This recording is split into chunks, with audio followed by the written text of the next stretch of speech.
Thy way, O God, is in the sanctuary.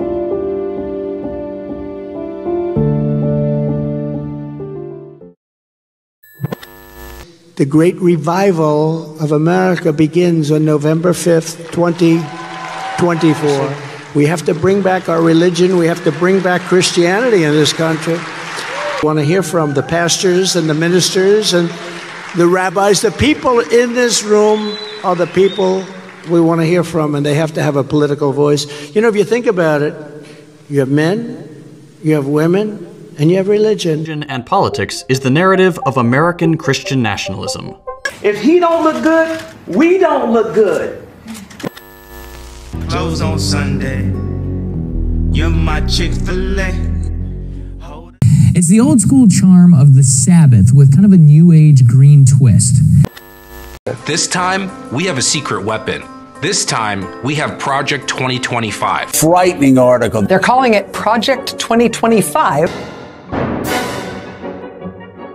They could suffer the wrath of an extremely decimated economy. Right now, we're at a position where if Turkey does anything out of what they should be doing, we will hit them so hard in the economy. But Türkiye savunma sanayi alanında adeta bir destan yazıyor.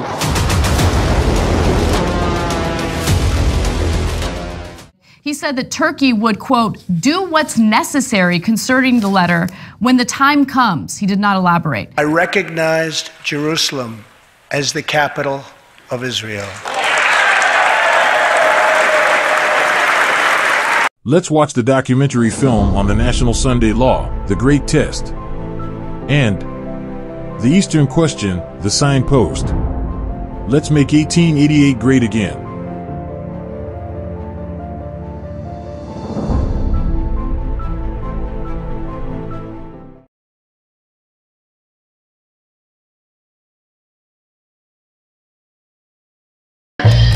It's almost that time again. Election season is bearing down on us. This time, we have a secret weapon. This time, we have Project 2025. We want to make sure that the plans that are in place have been vetted so that the person knows not only what argument and excuses come in their way, but what the answer is, and have the trust of a movement-wide effort led by the Heritage Foundation to make sure that they know that it's credible and it's conservative. Things aren't going to change unless you commit to serving our country. But this has never happened in our movement. We've never had this coming together of the entire movement to prepare for one event, day one, January 20th. Some of what we look to do here is lead the way and have urge a president to lead the way in changing the law. I can attest to to use Ed's word from earlier today, the ecumenical nature across the conservative movement of this whole effort. And that only makes it stronger. There's a battle plan, plans, and giving them the battle plan. Urge a president to lead the way in changing the law, the ecumenical nature across the conservative movement of this whole effort. The bottom line is that we need to have an army of conservatives ready to march in day one. Welcome. You have made it to episode 1 of season 5 of Meet the Press Reports. Thanks for being here. Theocracy. It isn't a word you often hear in American politics these days, but given the religious rhetoric coming from some Republican candidates this year, it doesn't feel as far-fetched or hyperbolic as it would have been in the past. Frankly, it feels possible.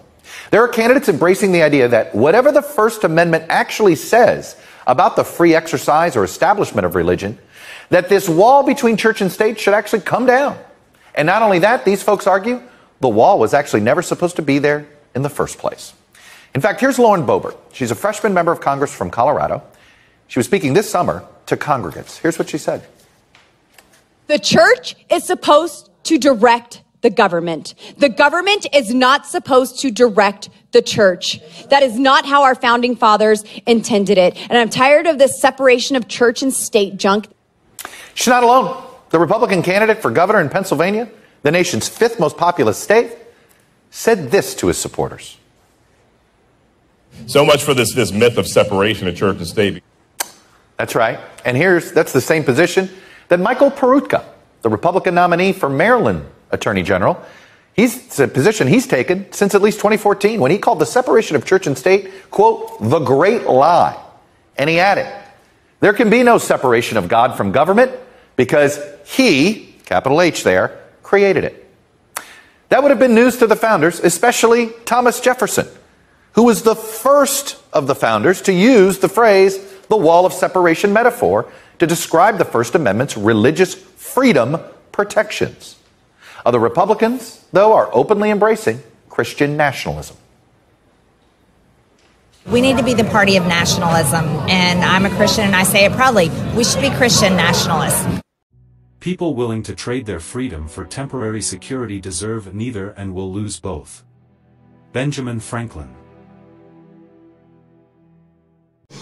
Ladies and gentlemen, with your help and God's grace, the great revival of America begins on November 5th, 2024. We'll be able to do it because you're the people we want to hear from, the pastors and the ministers and the rabbis. The people in this room are the people we want to hear from, and they have to have a political voice. You know, if you think about it, you have men, you have women, and you have religion. If you look at it, you have more than the men, you have more than the women.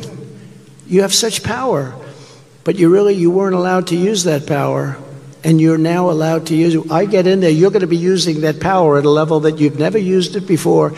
It's going to bring back the churchgoer. I mean, you have to see. I don't like the charts when I see charts where they're going in the wrong direction. We don't like that.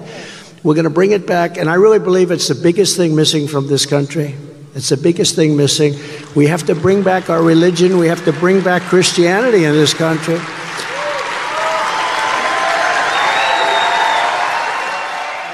What's the image of the beast? I saw that the two-horned beast had a dragon's mouth, and that his power was in his head, and that the decree would go out of his mouth. Then I saw the mother of harlots, that the mother was not the daughters, but separate and distinct from them. She has had her day, and it is past, and her daughters, the Protestant sects, were the next to come on the stage and act out the same mind that the mother had when she persecuted the saints. I saw that as the mother has been declining in power, the daughters have been growing, and soon they will exercise the power once exercised by the mother. The image of the beast will be formed before probation closes, for it is to be the great test for the people of God, by which their eternal destiny will be decided.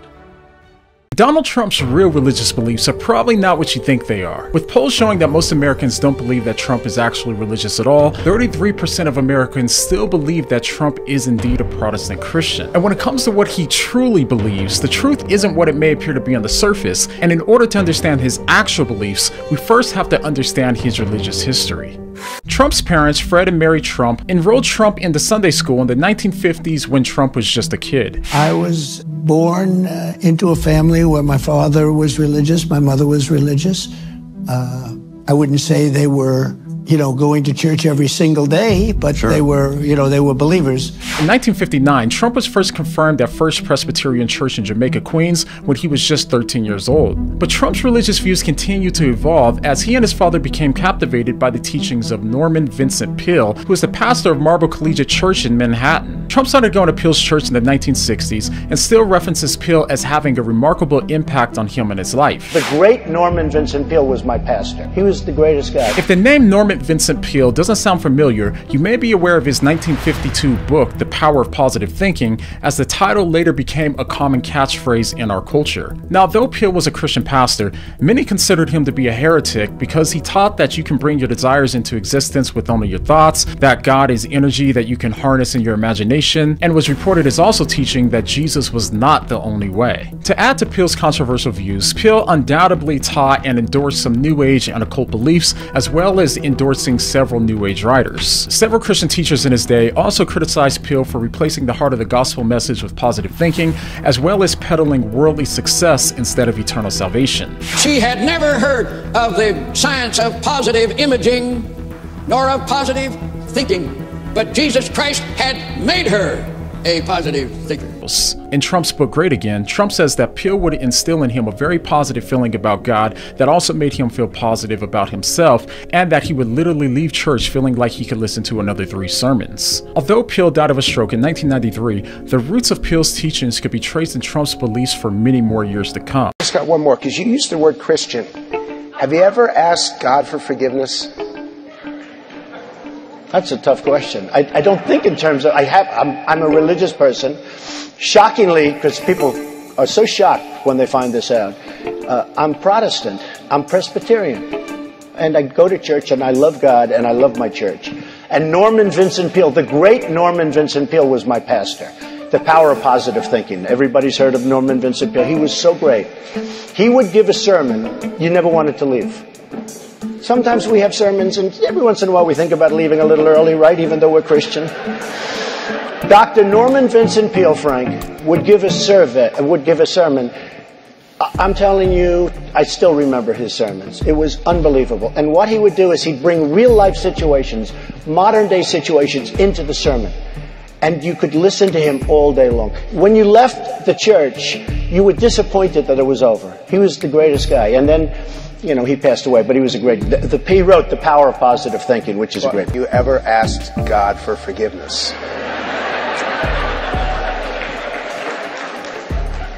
I'm not sure I have. I just go and try and do a better job from there. I don't think so. I think if I do something wrong, I think I just try and make it right. I don't bring God into that picture. I don't. Now, when I take, when we go in church and when I drink my little wine, which is about the only wine I drink, and have my little cracker, I guess that's a form of asking for forgiveness. And I do that as often as possible because I feel cleansed, okay? But, to me, that's important. I do that. But in terms of officially, I could say absolutely, and everybody, I don't think in terms of that. I think in terms of let's go on and let's make it right. So let's...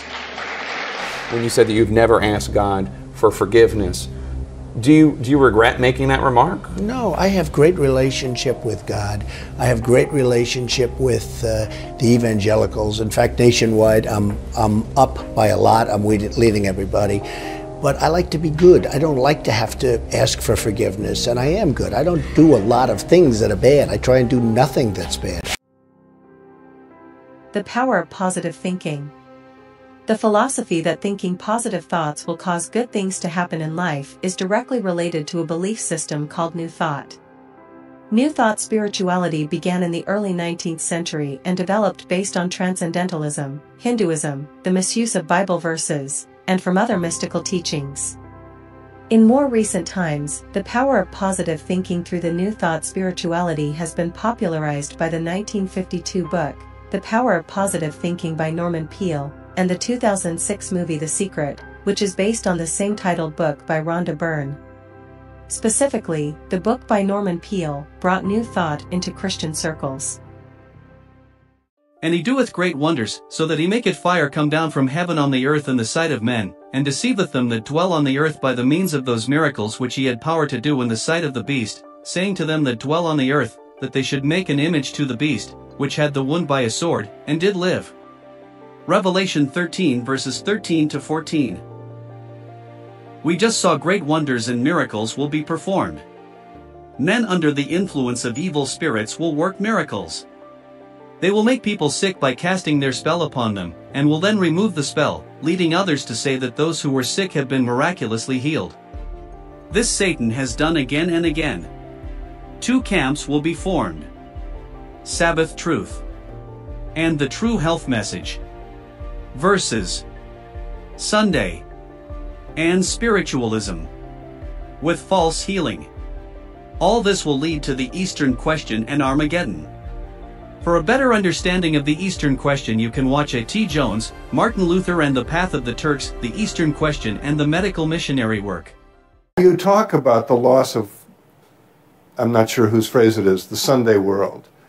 Right, which is, of course, Lawrence's. Yes, D.H. Lawrence. It's a gorgeous phrase. Yes, and he has, you cite a really elegant, specific description of what the loss is like. But we're all living with that loss Right. now. Right. So it's not, I'm arguing that we're losing boundaries, and that somebody asked me today in an interview, you're so busy looking back, how do you look forward? And I said, because I look forward in this way. I think the Sabbath it is the crucial example of a temporal institution that's all about setting boundaries.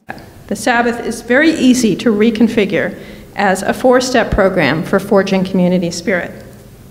Step 1, you write laws to limit work time. That makes room for other kinds of time: rest time, recreational time, family time, time for friends and guests, and of course, if this happened to be something you wanted to be a part of your society, time for God. Step 2, you would designate one particular day off as everybody's day off. That would coordinate schedules, so that people across a wide range of occupations and social classes would all have to stop working at the same time and be forced to deal with one another. Step 3, you would order that that day off be taken every single week, rather than now and again, so that not working at that time would become a regular habit. Once a weekly rhythm of work and rest had become ingrained, it would set your community apart. A distinct schedule would establish clear boundaries between your society and all others, and boundaries are wonderful ways for ensuring the collective cohesiveness of a group. And step 4, and to my mind the most important step, you would make the day festive, filled with song, wine, food, nice clothes. People would come to look forward to the day as a treat, rather than experiencing all its restrictions that you just listed in steps 1 through 3 as a burden. The Sunday movement is now making its way in darkness. The leaders are concealing the true issue, and many who unite in the movement do not themselves see whither the undercurrent is tending. Its professions are mild and apparently Christian, but when it shall speak, it will reveal the spirit of the dragon.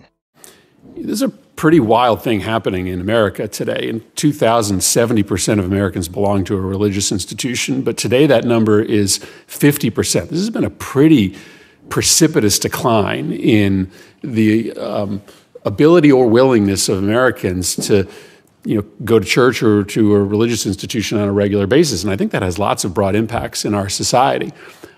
But there are a lot of reasons for that. But one of them is that Americans just have less free time. When you have to work 70 hours to get the same standard of living for your family that 40 hours would have gotten you a few decades ago, you don't have time to go to Wednesday night Bible study. You might not have the ability to even attend church or services on a Sunday. You can talk about church if you want or if you don't want, but it is just true that some of the leisure time activities, some of the institutions that Americans found value and meaning in are less accessible when you have to work these long hours. I'd love to just hear your thoughts on that. Yeah, I mean, one of the biggest, it's one of the things we talked about with the 32-hour work week when we put that in our contract talks was the fact that we wanted to create work-life balance. And as I say, when you're working multiple jobs to live paycheck to paycheck, or you're working 7 days a week, 12 hours a day, something else is sacrificed in that, and it's what ends up happening. You have to sacrifice, ability to go to church. If it's something else to do on a Sunday, maybe you get a Sunday off and you haven't slept all week and you spend the whole day sleeping. I mean, that is a reality a lot of workers face on some of the schedules they work. And I do believe Congress has an obligation here in spending priorities and regulations, and that may be an ugly word to some people that represent business. But listen, I agree with you. I think we should have an interest in leisure time, right? We should have an interest in making sure that people are able to find value outside of work. A lot of people find value in work, and I'm glad that they do, but a lot of people find more value by the institutions and the social clubs and the churches that they affiliate and spend time with outside of work. But that is just less accessible for people today, and that should be a public policy interest of the United States Congress, and I appreciate this hearing allowing us to talk about that. Thank you, Mr. Chairman. What if I told you that the next big climate move could be simply doing nothing? So imagine this, one day each week where you do less and the planet gets more. That's the proposal of one Jewish religious and intellectual history professor. It's the old school charm of the Sabbath with kind of a new age green twist. Now, this isn't just lounging around. It's actually a conscious choice to reduce our environmental impact. No checking emails, watching TV, or driving for a whole day. In theory, we could slash our carbon emissions by a whopping 14.3%. That's 1/7 of our weekly output gone without spending a dime or needing any new technology. So just one day out of 7 where we nearly eliminate emissions. It's an old ritual with a new role in our fight against climate change. So what do you think? Would you take a day off for the Earth? The ecological crisis is essentially a spiritual problem. The sin against the environment, the ecological sin. This is big for the Pope. Consume less and buy less. We have to really rethink our lifestyles. The encyclical Praise Be is the most important papal document ever on the environment, backing the science on climate change, blaming free markets, holding rich nations responsible. Environmentalists and many on the left are cheering the message. Since the Argentinian Archbishop became Pope, Francis has shifted the focus away from the Church's conservative stance on things like abortion and made attacks on inequality and the excesses of capitalism central. This is just pure Marxism coming out of the mouth of the Pope. He has a Marxist background. Karl Marx's beliefs in communism and nature were connected. Marx's concepts of the universal metabolism of nature, the social metabolism, and the metabolic rift have proven invaluable for modeling the complex relation between social productive systems, particularly capitalism, and the larger ecological systems in which they are embedded. This approach to the human social relation to nature, deeply interwoven with Marx's critique of capitalist class society, gives historical materialism a unique perspective on the contemporary ecological crisis and the challenge of transition. All progress in capitalistic agriculture is a progress in the art, not only of robbing the laborer, but of robbing the soil.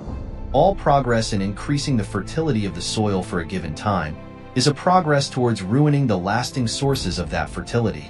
Karl Marx, Capital, Volume 1. In the Catholic vision, the sharing of the common good is precisely the way in which our personal goods are elevated. Sabbath laws are a way of publicly orienting us to God, but also safeguarding the common good of the family, the common good of the sacrament of the family, marriage, the common good of local communities, the common good of, indeed, Holy Church.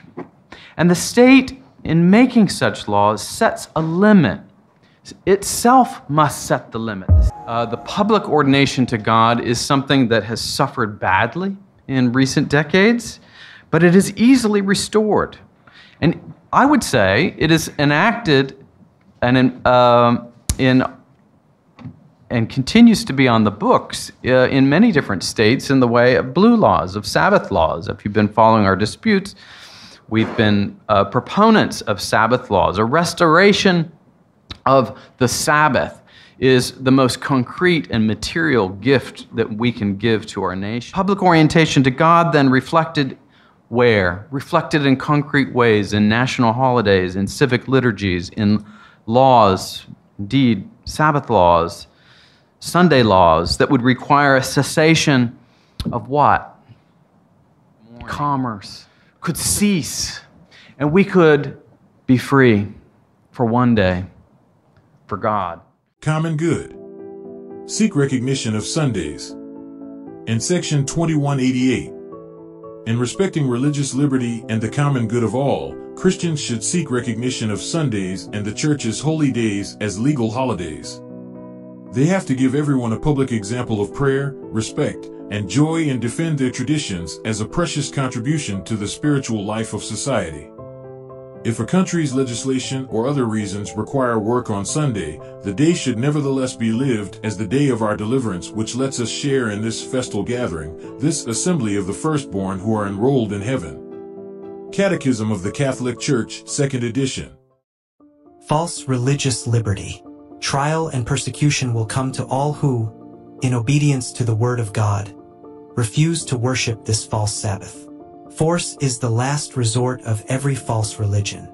At first it tries attraction, as the king of Babylon tried the power of music and outward show. If these attractions, invented by men inspired by Satan, failed to make men worship the image, the hungry flames of the furnace were ready to consume them. So it will be now. The papacy has exercised her power to compel men to obey her, and she will continue to do so. We need the same spirit that was manifested by God's servants in the conflict with paganism, and that because of false brethren unawares brought in, who came in privily to spy out our liberty which we have in Christ Jesus, that they might bring us into bondage. Galatians 2 verse 4. Of course, the Catholic Church claims that the change was her act, and the act is a mark of her ecclesiastical power and authority in religious matters. Letter from C.F. Thomas, Chancellor of Cardinal Gibbons on October 28, 1895. But you may read the Bible from Genesis to Revelation, and you will not find a single line authorizing the sanctification of Sunday. The Scriptures enforce the religious observance of Saturday, a day which we never sanctify. Cardinal James Gibbons, The Faith of Our Fathers, Ayres Publishing, 1978.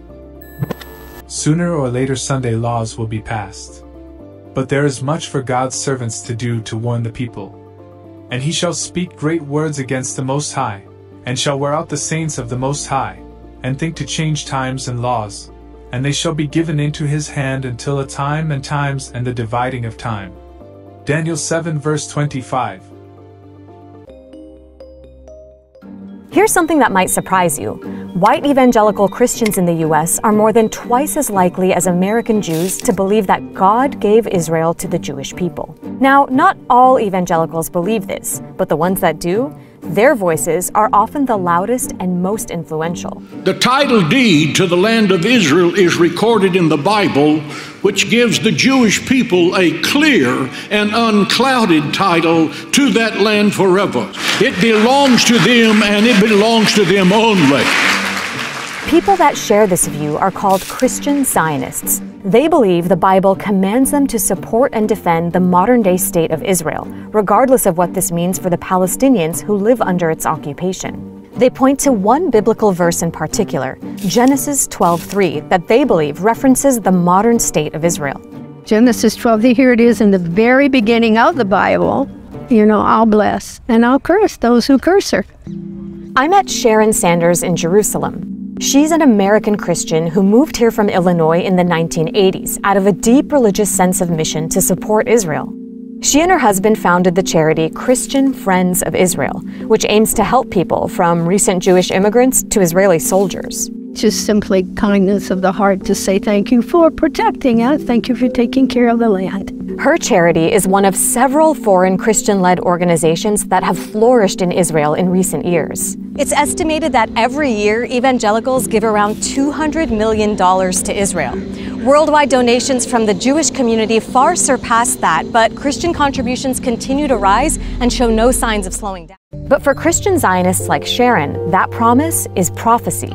Many believe that the establishment of Israel in 1948, which displaced the majority of the Palestinians who lived there, was all part of God's divine plan. We see all over God's word that the Jewish people at a certain point in history would begin to find their way back home. And we know that happened in May 1948 when the state became a real nation. And ever since then, the Jewish people have been coming home. It's a miracle, and we've been living in Bible prophecy ever since. Do you think Jesus, who preached love thy neighbor, would be okay seeing a wall dividing people like that and cutting off people from their land? He probably would have quoted Genesis 12:3 and said, I'll bless those who bless my people. When you're talking, I feel like there's a lot of support and elevation of the Jewish people having Israel. But doesn't that contradict the principles of equality that Christianity preaches? Well, then I think we'd have to go back to God and ask him why he chose the Jewish people. He chose them to be a light to the nations, according to his word. He chose them to bring the Messiah through. I think the key is study what God says, not what man says. Jerusalem belongs to who now? But his people were unfaithful. And when the Lord of light came to his own temple, he was despised and crucified. And the holy city and the site of the sacred temple passed into the hands of the Gentiles. They were degraded, shunned, and detested, as if the brand of Cain were upon them. Yet I saw that God had marvelously preserved this people, and scattered them over the world that they might be looked upon as specially visited by the curse of God. I saw that God had forsaken the Jews as a nation, but that individuals among them will yet be converted and be enabled to tear the veil from their hearts and see that the prophecy concerning them has been fulfilled. They will receive Jesus as the Savior of the world and see the great sin of their nation in rejecting and crucifying him. To be clear, not all American Christians read the Bible like this. In fact, in the last few years, several prominent U.S. churches have come out in support of Palestinian rights, even endorsing the Palestinian boycott, divestment, and sanctions movement targeting Israel. But even so, the people who do believe in this prophecy have a huge following. And for them, it all culminates into a biblical grand finale called the end times. Somebody said, I want to understand the end times, where you just need to look at three things. You look at Jesus, you look at the Jews, and you look at Jerusalem. Many evangelicals believe that once Jews fully control the land, Jesus will return to earth and rapture Christians up to heaven. To believers, it's going to be a time of ecstasy and joy and excitement and glory. But to those who do not know him, it's going to be a day of judgment. If you're a Christian, you will not be around for the tribulation period. You'll be safely in heaven. And this tribulation period, some believe, is a violent and bloody war for those who remain behind. Jesus Christ will speak the word, and he will summon, in the most dramatic act of warfare in human history, he will bring about the slaughter of those who reject him. And in some interpretations, they believe that 2/3 of the Jews will die. So these Christian Zionists, not all of them believe this specific theology, but many of them do. You're promoting them to come to a specific location in order for them, or 2/3 of them, to die. It doesn't sound like a holy alliance. It doesn't. But this alliance is powerful. Millions of Christians in America and around the world now stand with Israel. Okay, pause. We're going to come back to Sharon, John, and Munvir in a bit. But first, let me tell you a bit more about this guy. Because to understand how influential Christian Zionists have become, you have to understand John Hagee. This Texas pastor is the founder and leader of Christians United for Israel, or CUFI, an organization that claims to have 10 million members. That makes Hagee influential outside the movement too, with lots of big-name friends in politics. Even though in several sermons, Hagee had claimed that Hitler was actually sent by God to force Jews to move to Israel. Then God sent a hunter. A hunter is someone who comes with a gun and he forces you.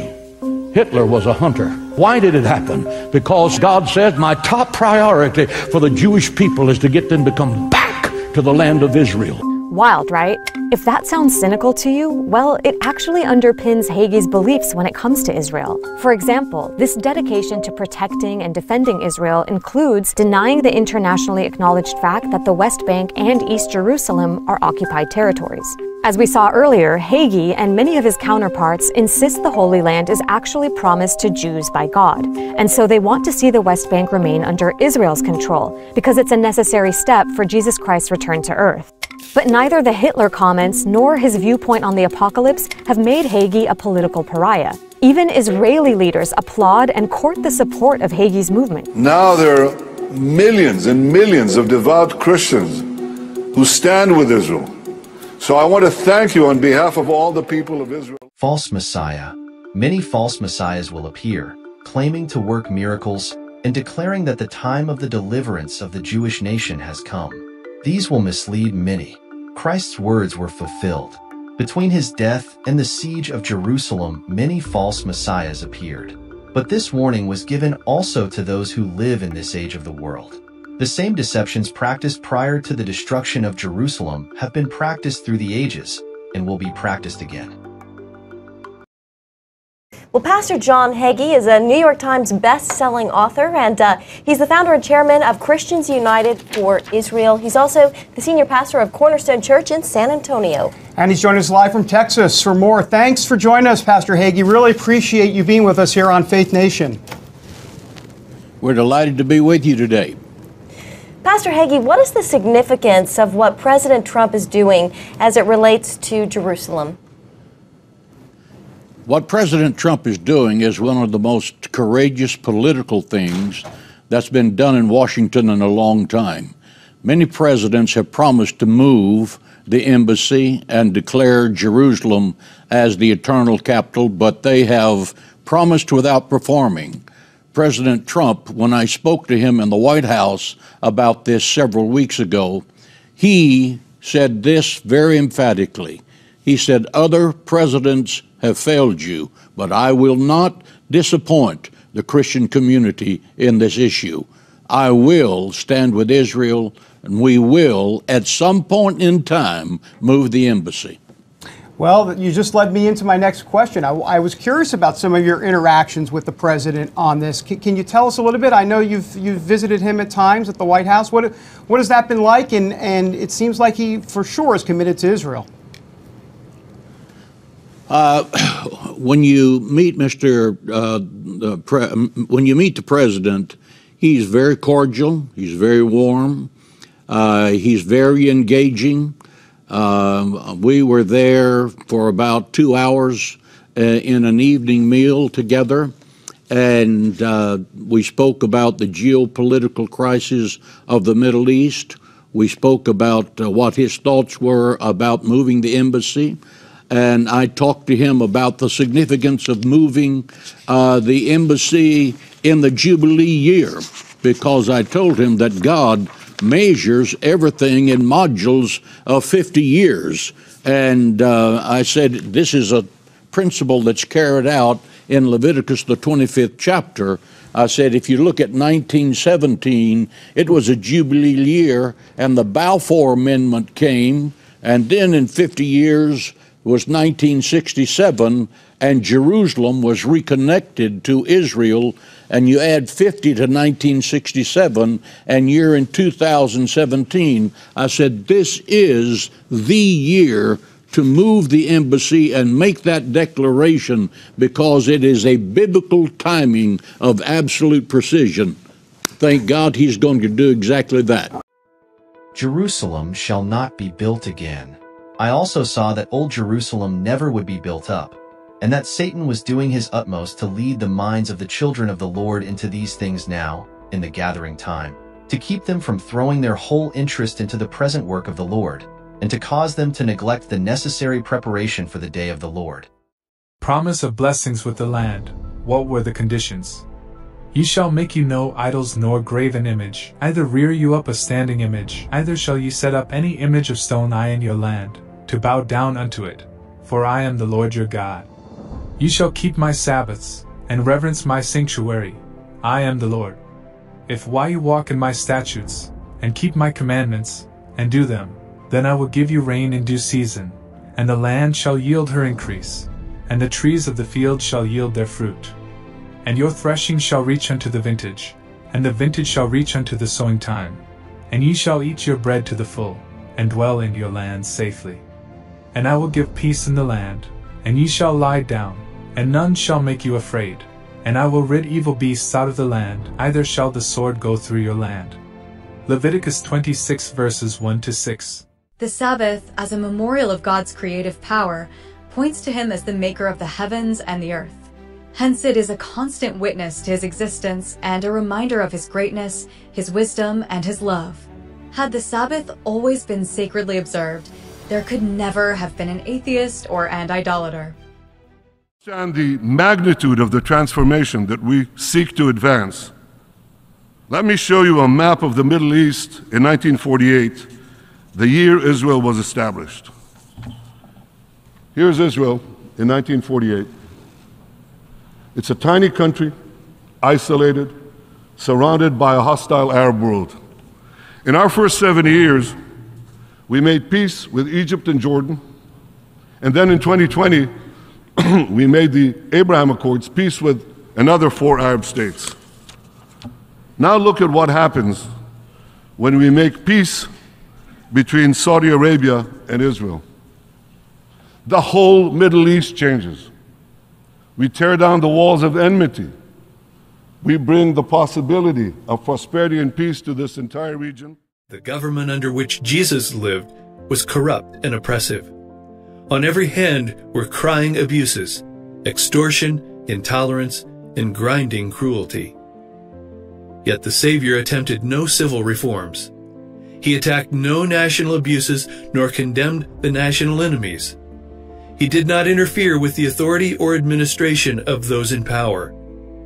He who was our example kept aloof from earthly governments. Not because he was indifferent to the woes of men, but because the remedy did not lie in merely human and external measures. To be efficient, the cure must reach men individually and must regenerate the heart. Eventually, our borders will extend from Lebanon, the Great Desert, which is Saudi Arabia, and then from the Mediterranean to the Euphrates. And who's on the other side of the Euphrates? The Kurds. And the Kurds are our friends. So we have the Mediterranean behind us, the Kurds in front of us, Lebanon, which really needs the umbrella of protection of Israel.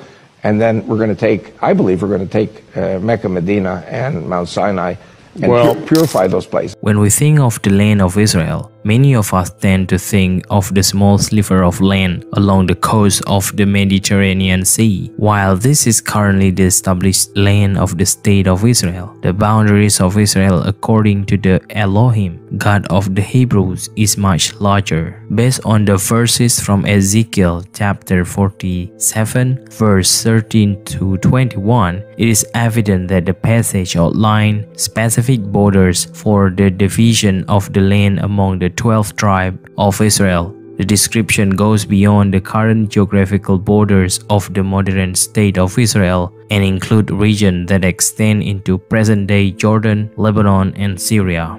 In Genesis chapter 15, verse 18, it says, "To your descendant I give this land, from the river of Egypt to the great river Euphrates." This is the promised land. That is why the founding father of Israel explained his vision that the state of Israel will be from the Nile River in Egypt until the Euphrates rivers in Iraq. The idea of Greater Israel has found support among certain groups and individuals, particularly within Israel.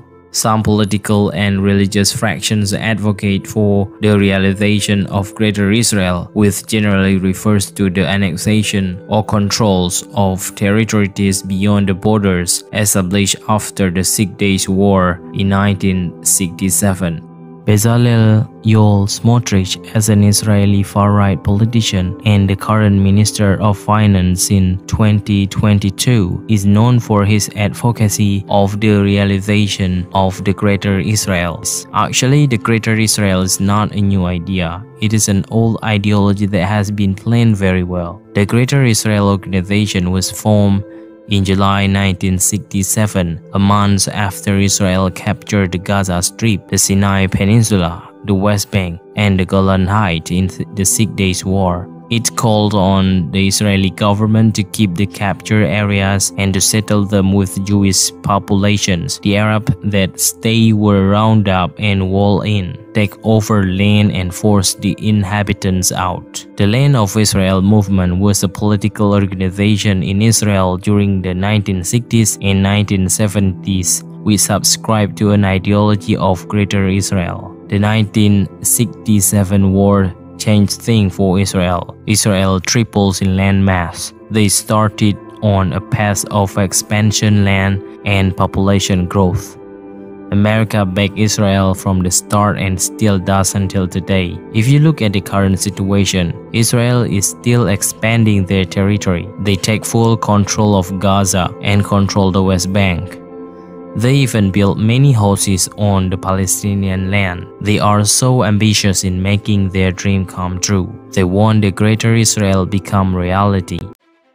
In the same day the Lord made a covenant with Abram, saying, "Unto thy seed have I given this land, from the river of Egypt unto the great river, the river Euphrates." Genesis 15 verse 18. And Solomon reigned over all kingdoms from the river unto the land of the Philistines, and unto the border of Egypt. They brought presents, and served Solomon all the days of his life. 1 Kings 4 verse 21. In the days of Solomon, the kingdom of Israel extended from Hamath on the north to Egypt on the south, and from the Mediterranean Sea to the river Euphrates. Through this territory ran many natural highways of the world's commerce, and caravans from distant lands were constantly passing to and fro. Thus there was given to Solomon and his people opportunity to reveal to men of all nations the character of the King of Kings, and to teach them to reverence and obey him. To all the world this knowledge was to be given. Through the teaching of the sacrificial offerings, Christ was to be uplifted before the nations, that all who would might live. The Bible says that Solomon loved many strange women, that led Israel to split into two kingdoms, the northern kingdom of Israel, which included 10 tribes, and the two southern kingdom of Judah, which included the tribes of Judah and Benjamin. Nice to meet you. How big is this European migration crisis now? It's big, and it's getting bigger. We're doing a story on the impacts of climate change on migration. Many of the people are fleeing conflict. We just couldn't believe that some weren't fleeing climate change. Chronic flooding, droughts, heat waves, and devastating wildfires destroy homes and even entire towns. Oh, and at our southern border, the migrants seeking a new life in America, a lot of them are coming here to escape climate change. Look at the Congolese situation. Haiti and Congo are the two greatest humanitarian crises in the world. They get almost no attention, but Palestine does. I hope Palestine get justice. I hope they get all that was due to them. So while we're speaking about it, what are some of the conflicts that are happening in these countries? Because to be honest, when it comes to a PR job, the Palestinian cause has done the best. When it comes, like everywhere I go, whether it's here or Dubai, I see Palestinian colors, I see Palestinian flags. I never hear about what's happening in Congo. Because it's way worse and they don't have any infrastructure. At least the Palestinians, through their Arab neighbors and extended family, they do have infrastructure to get the word out. Like Al Jazeera, which I believe is an Arab-controlled network, they can get that out. We tend not to have that. And when we do have it, it's owned by black bourgeoisies who don't want to scratch the power structure the wrong way. But you see in the Congo, and by the way, the Congo and Haiti, the reason why those are the two longest going and most disastrous human rights situations is because iridium in Haiti. Iridium is a mineral you need for atomic weaponry. It's a mineral that's so strong it doesn't melt under the hottest temperature. So America doesn't want Haiti selling their iridium to anybody else in the world. That's why they keep Haiti backwards, because Haiti is one of the top producers of iridium on the planet. And for the Congo, it goes without saying, the Congo has the purest cobalt in the world. Excuse me, coltan. Okay, coltan is a mineral that they make from titanium and cobalt, I believe, but it's a very precious mineral that you need for every electromagnetic device. You need it for the cell phone, the helicopter, the walkie-talkie, the radio. There would be no technological age without that coltan. Guess who has the purest coltan? Congo. They also got diamonds, they got gold, they got oil. The Congo is the richest piece of land on the face of the earth per capita. It's the real Wakanda. It's the real Wakanda. That's what vibranium was the coltan. The whole Wakanda thing was metaphorical for what's going on in the Congo. But guess what? American corporate interests manipulate both. They're manipulating the war and the hunger and the starvation and the medical situation and the AIDS crisis in the Congo, and the same thing in Haiti. The Vatican Dicastery for Promoting Integral Human Development has announced that the theme for this year's World Day of Migrants and Refugees is the right to choose migration as an option for livelihood and personal development. And Pope Francis has chosen the theme, free to choose whether to migrate or to stay. The day is observed every year on the last Sunday of September as an occasion to express support and concern for people who are forced to flee their homes due to conflict and persecution. This year's theme is an invitation to reflect on a right that has not yet been codified by international law, the right to be able to remain in one's homeland. This right precedes and is broader than the right to migrate. It includes the possibility of sharing in the common good, the right to live in dignity, and to have access to sustainable development. And then the great deceiver will persuade men that those who serve God are causing these evils. It will be declared that men are offending God by the violation of the Sunday Sabbath, that this sin has brought calamities which will not cease until Sunday observance shall be strictly enforced, and that those who present the claims of the fourth commandment, thus destroying reverence for Sunday, are troublers of the people, preventing their restoration to divine favor and temporal prosperity. Engage in spiritual activities on Sunday. Refraining from work on Sunday is not receiving the mark of the beast. In places where the opposition is so strong as to arouse persecution, if work is done on Sunday, let our brethren make that day an occasion to do genuine missionary work. Take the students out to hold meetings in different places, and to do medical missionary work. They will find the people at home, and will have a splendid opportunity to present the truth. This way of spending Sunday is always acceptable to the Lord. Under our leadership, you were safer, your family was safer, your communities were safer, your children were safer, your borders were safer, and your whole country was safer, a lot safer. Remember the Sabbath day by keeping it holy. 6 days you shall labor and do all your work, but the seventh day is a Sabbath to the Lord your God. On it you shall not do any work, neither you, nor your son or daughter, nor your male or female servant, nor your animals, nor any foreigner residing in your towns. Exodus 20 verses 8 to 10.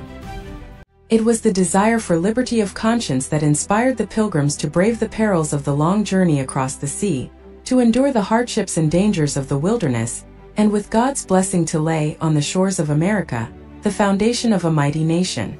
Yet honest and God-fearing as they were, the pilgrims did not yet comprehend the great principle of religious liberty, the freedom which they sacrificed so much to secure for themselves.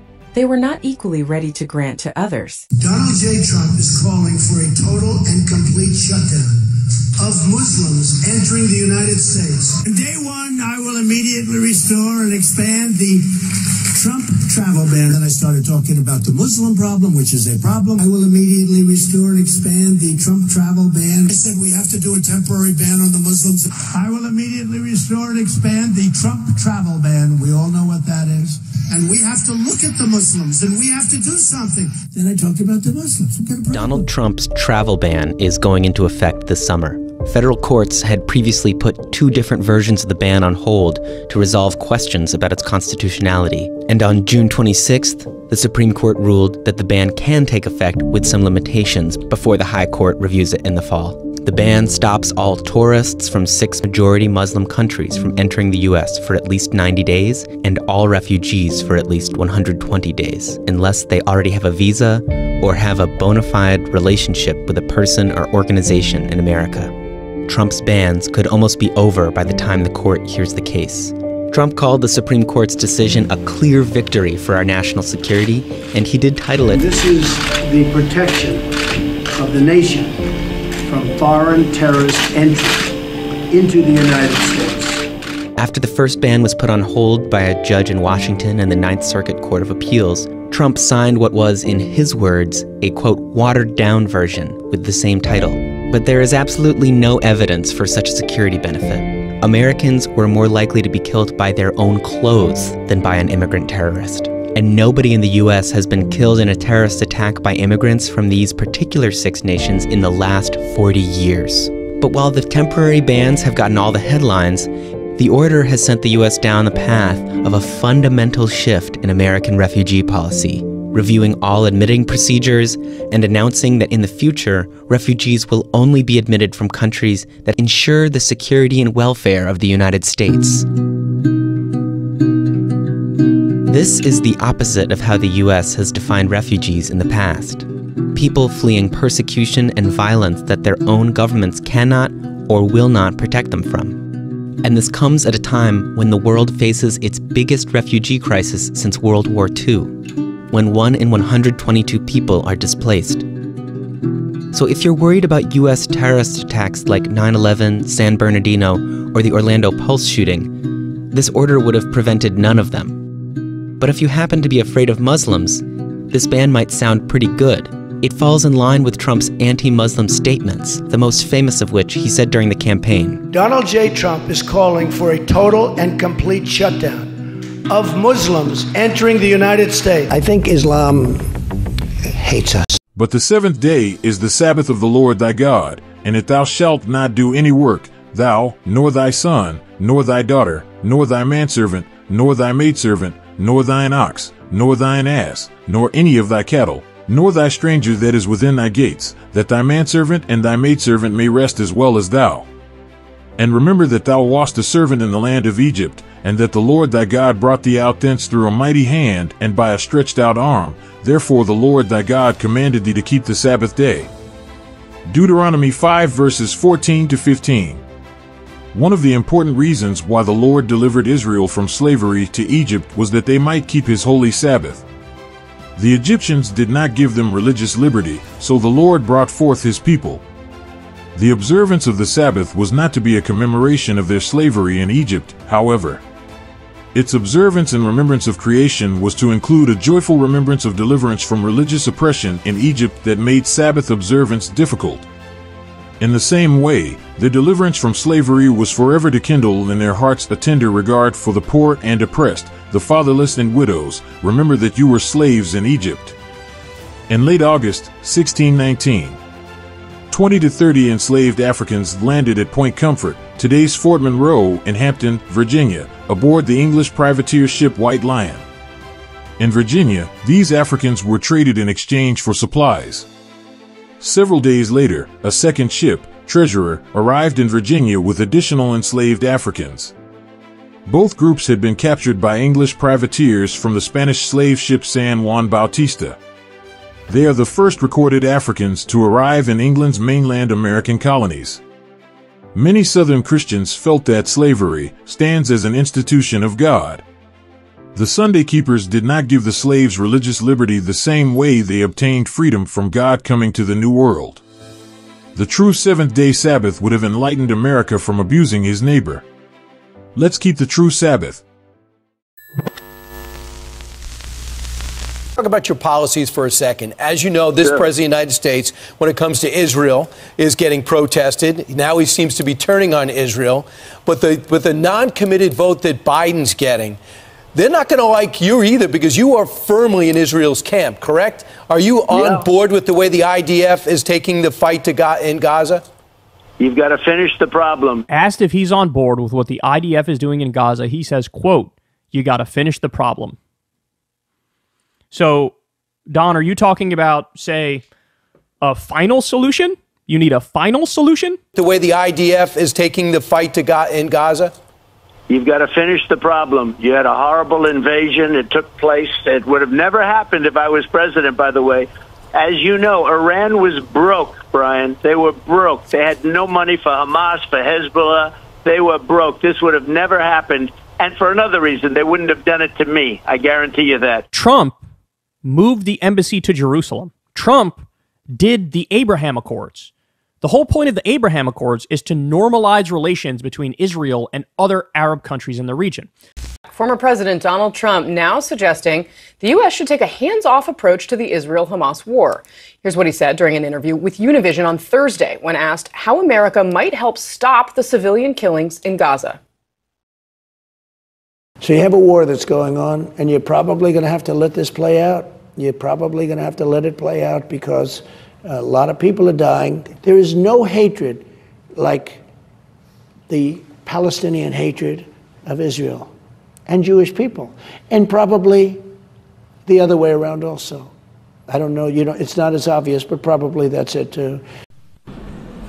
The General Assembly is now voting on draft resolution A/ES-10/L22 entitled Status of Jerusalem. But this vote will make a difference on how Americans look at the UN and on how we look at countries who disrespect us in the UN. And this vote will be remembered. Thank you. Before this meeting, a UN member state threatened all the other members. We were all asked to vote no or face the consequences. Some are even threatened with the development aid cut. Such an attitude is unacceptable. This is bullying, and this chamber will not bow to do that. It is unethical to think that the votes and dignity of member states are for sale. Let me put it in this way. We will not be intimidated. You can be strong, but this doesn't make you right.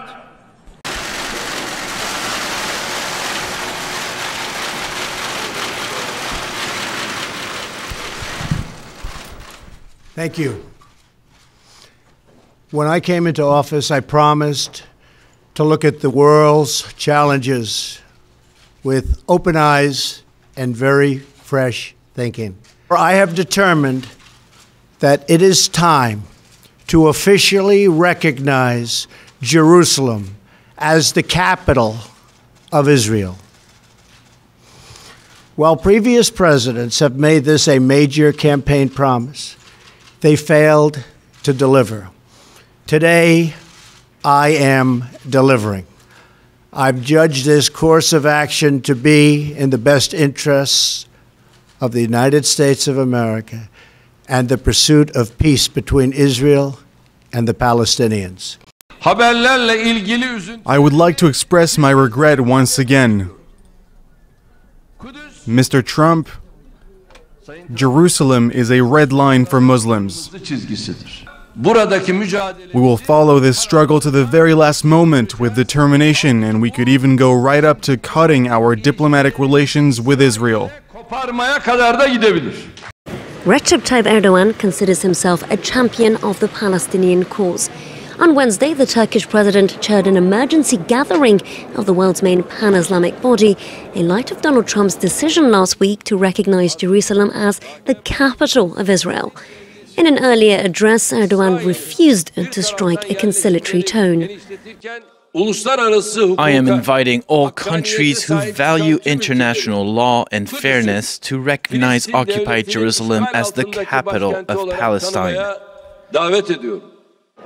Throughout the morning, leaders from every corner of the Muslim world trickled into Istanbul, one by one condemning Trump's contentious decision.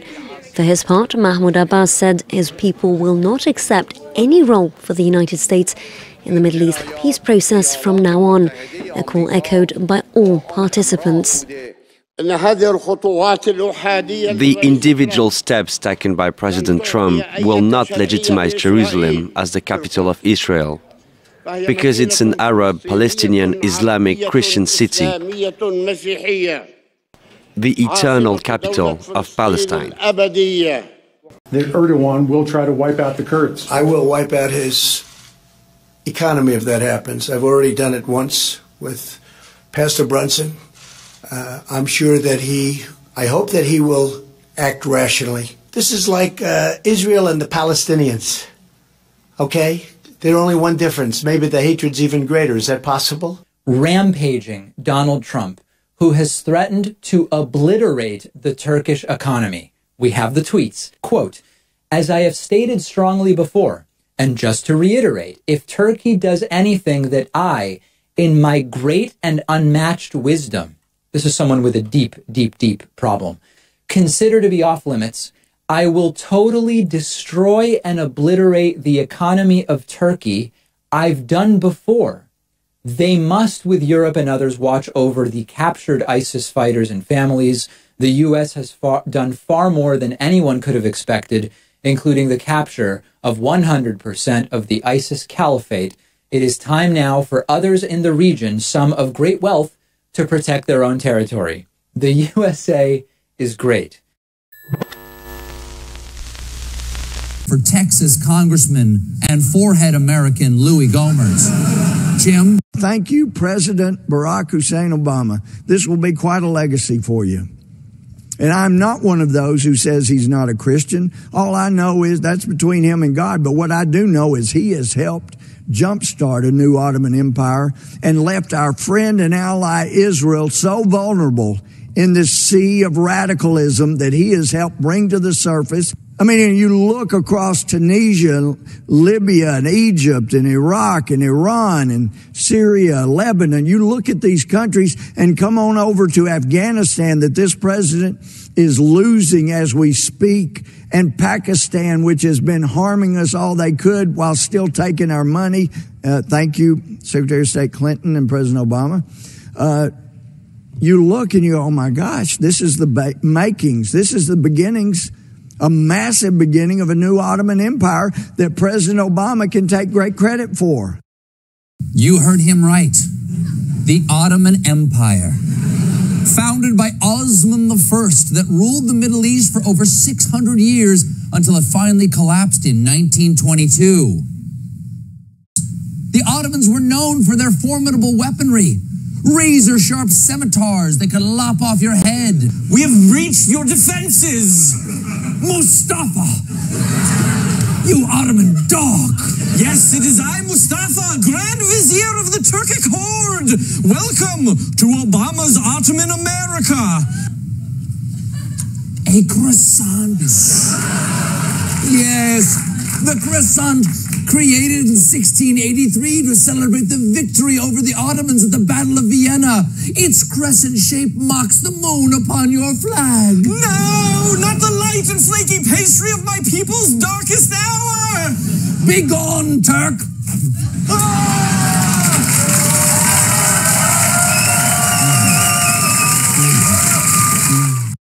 The Ottoman Empire. That was a danger that was present to the minds of our fathers when they resolved to make the integrity and independence of the Ottoman Empire a matter of European treaty, and that is a danger which has not passed away. The Balkan, or Near Eastern, question has been one of the most complicated political problems of the world's history for half a century.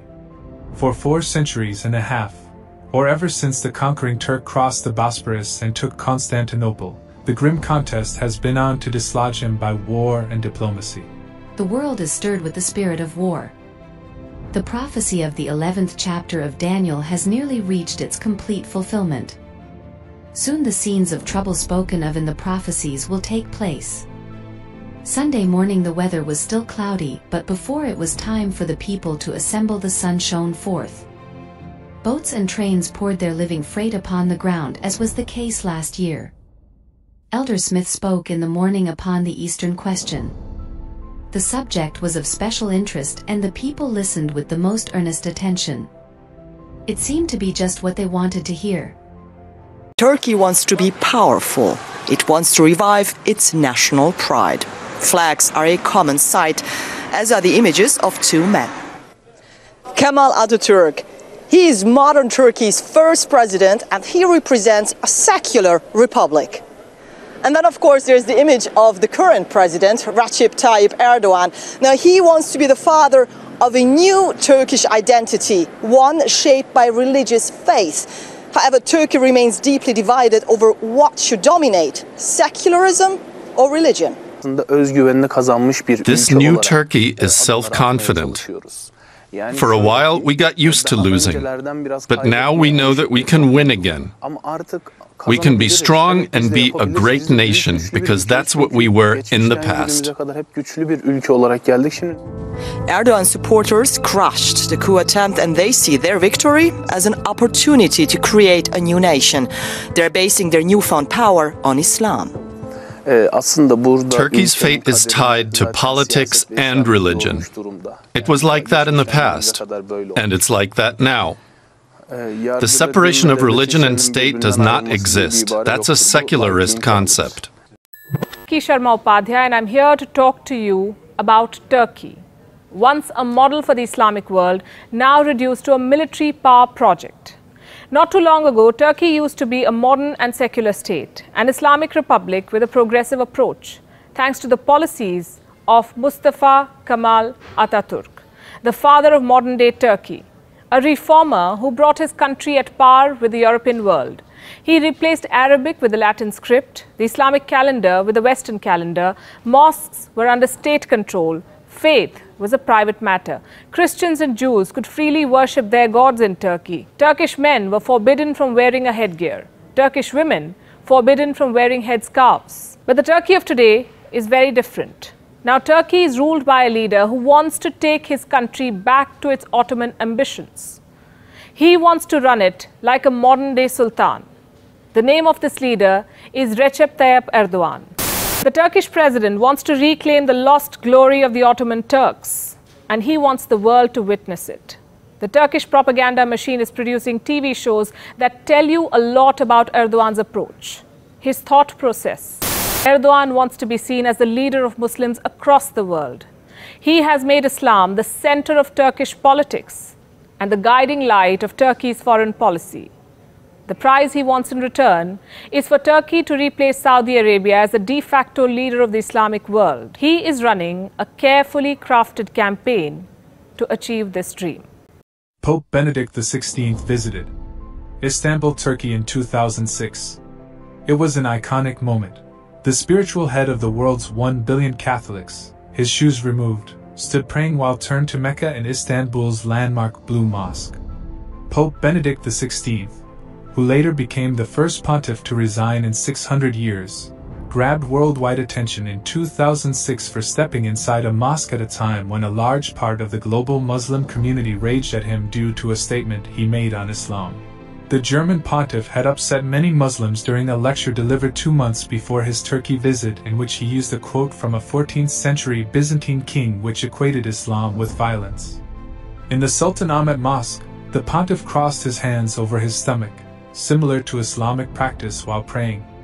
This was greeted with surprise, as Benedict was the doctrinal head of the Vatican and was previously dubbed the Panzer Cardinal due to his strict stance against any softening on Christian theology or religious pluralism. Another unexpected twist to the Pope's visit, as surprising as his silent meditation in the mosque, came right after his meeting with the then Turkish Prime Minister Recep Tayyip Erdogan. This is the Vatican City, the location for a historic meeting between the Turkish President Recep Tayyip Erdogan and Pope Francis. It was the first visit to the Vatican by Erdogan and the first for a Turkish president in 59 years. The pontiff and the president's closed-door meeting at the Apostolic Palace lasted for about an hour.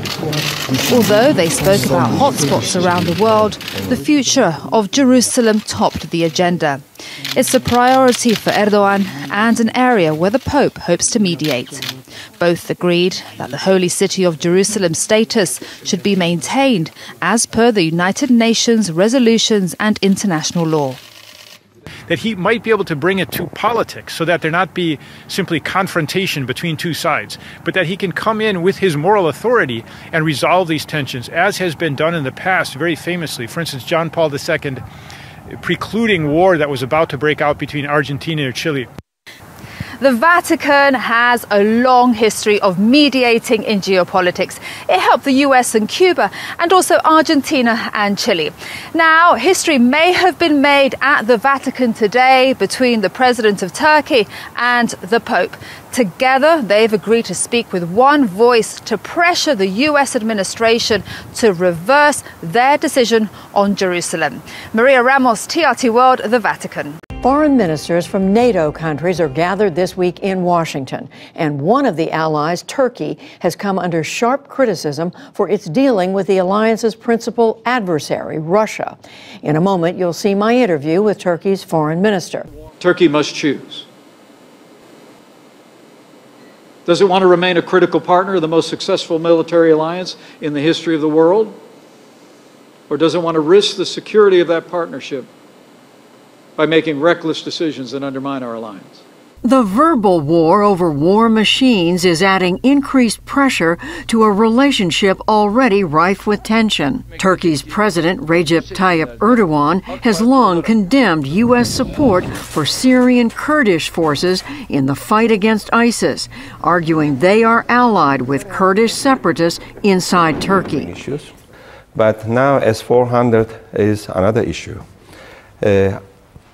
We wish we could have both Patriots, the batteries from United States, or other systems, defense systems from other allies. In last 10 years, we have tried, but we couldn't buy it from United States. And now there is a proposal, but still there is no guarantee that US will be able to sell them to Turkey.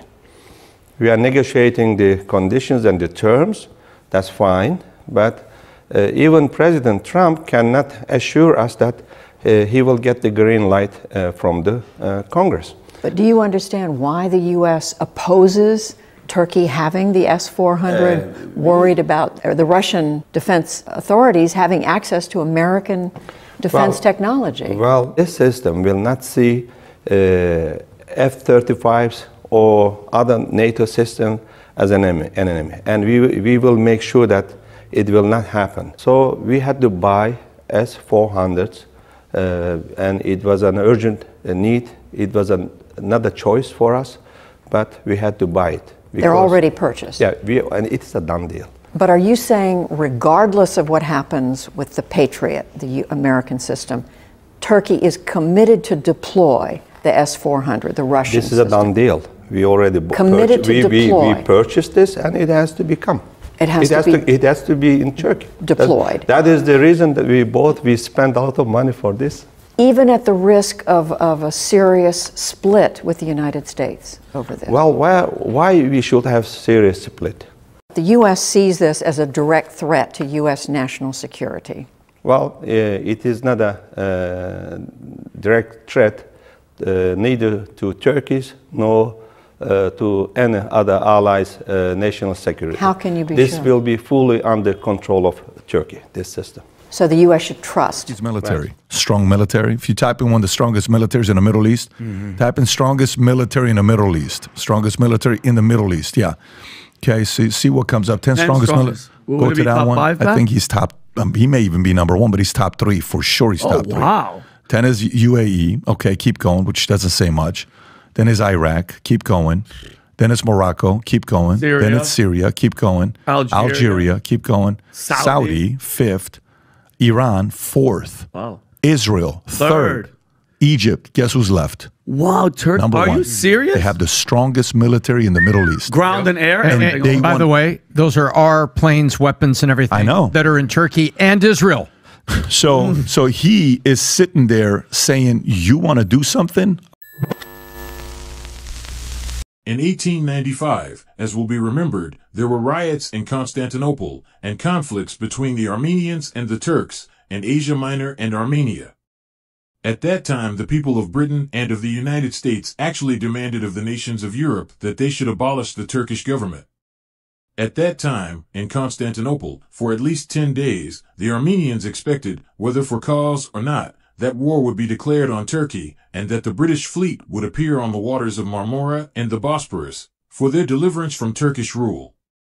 6 every morning, for 10 days, when they awoke, the Armenians expected to see the British fleet in front of Constantinople. The people of England and the United States urged and almost demanded that their governments should move in the matter, and that the dominion of the Turk should be blotted out. But Lord Salisbury, the 9th day of November, in the year 1895, gave the answer of the powers to all the world on that question. In his speech at the Mansion House in London, he said, "The Marshalling of the Nations, page 31, paragraph 2.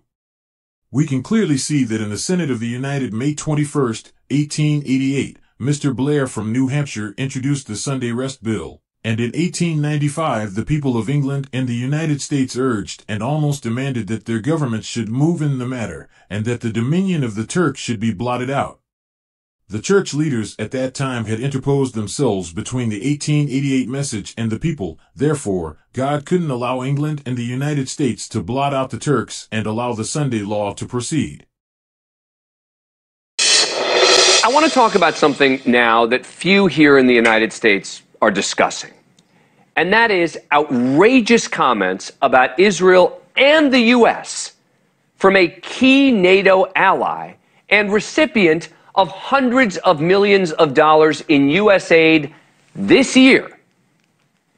Turkish President Tayyip Erdogan today giving Hamas exactly what it wants after initiating the terror attack in Israel. In an angry, unhinged speech, Erdogan calling Israel a terror state and Hamas a legitimate political party. Hey, Israel, you have an atom bomb, a nuclear bomb, and you are threatening with this. We know these, and your time of death is now coming. No matter whether you own a nuclear bomb, own whatever you own, but you are a goner. And right now, I'm openly saying with a clear conscience that Israel is a terror state. Your time of death is now coming. Everyone clapping there. These comments come just months after the U.S. pledged upwards of $235 million in relief for Turkey to help recover from a massive earthquake that struck earlier this year. Turkish President Erdogan has been called the Sultan of 21st century Turkey. Dale Hurd joins us now with more analysis. Dale? And he is going to increasingly be trouble for Europe and the United States. Well, Dale, many have wondered if Turkey could one day look like the Islamic Republic of Iran. That's a good question. I don't think it would look exactly like it because Turkey has so much recent secular history. I think what Erdogan and Turkey want is to use Islam, though, to dominate the region. They trade with Israel, but they realize that Israel is sort of the ultimate enemy, and it's a way of unifying the Islamic world. And I think that you will see Turkey become increasingly hostile to Israel. You know, Turkey is, of course, a NATO ally, but are they a friend of the United States? It doesn't look like it. Yeah, that's a good question. You know, countries pretend that they're friends, and that's what it looks like is going on here. Turkey is in NATO, but the way Andrew Brunson was treated, Turkey's cozying up to Putin and Russia. I think Turkey should be kicked out of NATO. That's my opinion, but I don't get a vote.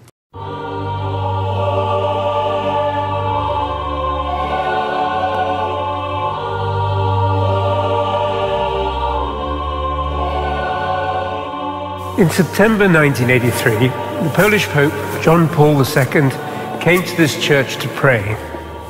He did so because almost exactly 300 years earlier to the day, on the 11th of September 1683, a regiment of Polish hussars also gathered at this same spot to offer prayers. It was the eve of a tremendous battle between two great armies. On the one hand, the military might of the Muslim Ottoman Empire, and on the other, an alliance of Christian forces from across Europe, in which the Polish contingent would play a pivotal role. The battle, which commenced in the early hours of the following morning, would come to be seen as one of the defining moments in European history, the after effects of which continue to reverberate to this day.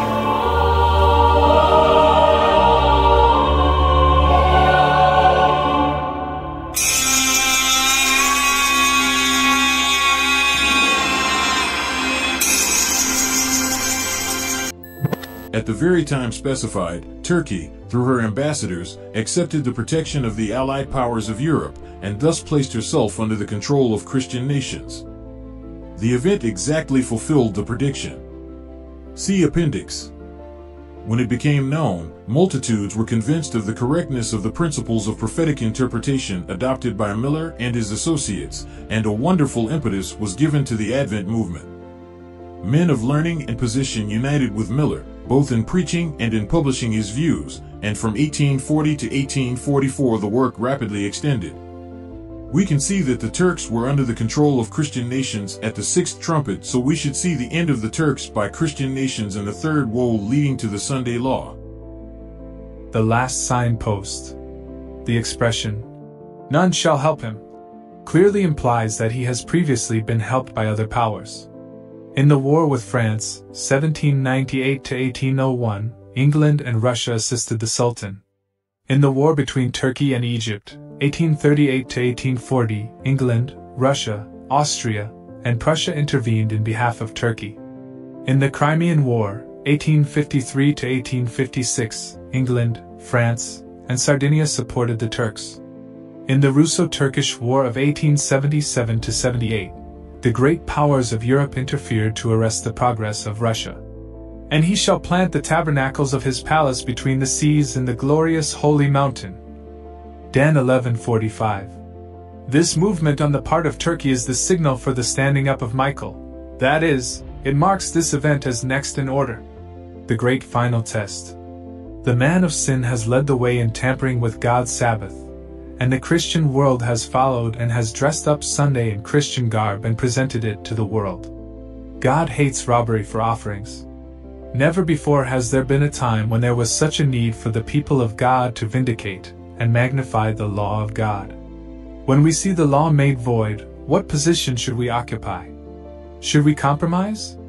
No, because the world chooses to transgress the law is no reason why we should do so. The Sabbath question is to be the issue in the great final conflict in which all the world will act a part. In our fast-paced world filled with deadlines, responsibilities, meetings, and the constant buzz of technology, it's easy to overlook what is important in life and the importance of collectively taking a break. Already the Roman Emperor Constantine recognized the special importance of a common day off and introduced the work-free Sunday. To protect the Sunday as a common day off is especially important for our societies, for the social cohesion. It is particular importance since we do not just need free time. Yes, we need to recharge our batteries and do other tasks. But what we really need is synchronized quality times with our families, friends, in our communities and networks. Friends and family are the core of our social life, and more than anything else, we need this quality time that we can all spend together. This is why I'm happily supporting the European Sunday Alliance in our fight for this crucial achievement. The European Day for Free Work-Free Sunday reminds us of the need to take collective breaks and thereby create spaces where we all can come together. Dear friends, on 3rd of March we celebrate the European Day for a Work-Free Sunday. Sunday is a day dedicated to family but also to a holy mass. It's a treasured time of relaxation and quiet during the full work rush. For us Christians, Sunday is the Lord's Day. For those who are not Christians, it also bears an important feature of a common day of rest. Besides, Work-Free Sunday has clear benefits to mental health and ensures the right to disconnect for all of us, especially shop assistants. They should have their Sunday too. I look forward to one day when free Sundays will become in the entire EU reality.